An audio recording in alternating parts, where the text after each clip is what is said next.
عدت کے دوران کیا گیا نکاح اس کی شرعی حیثیت کیا ہے؟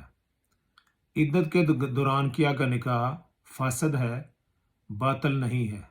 باطل وہ چیز ہوتی ہے جس کی کوئی بنیاد نہ ہو، یہ فی نفس ہی محل ہے نکاح کا، یعنی ایک مرد کسی بھی عورت سے نکاح کر سکتا ہے الا یہ کہ وہ عورت کسی کی منکوحہ نہ ہو یا اس مرد کی محرم نہ ہو۔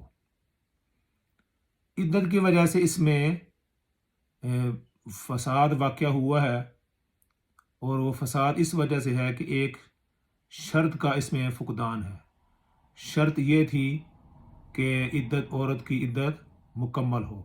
عدم تکمیل عدت کی وجہ سے یہ نکاح فاسد ہوا ہے۔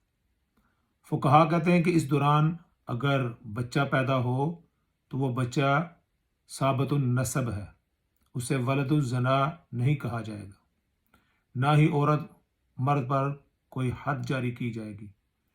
اسی طرح دارالعلوم دیوبند سے اس بارے میں مسئلہ اور فتویٰ پوچھا گیا کہ عدت کے دوران نکاح اگر کسی نے عورت نے کر لیا ہو تو اس کا کیا حکم ہے؟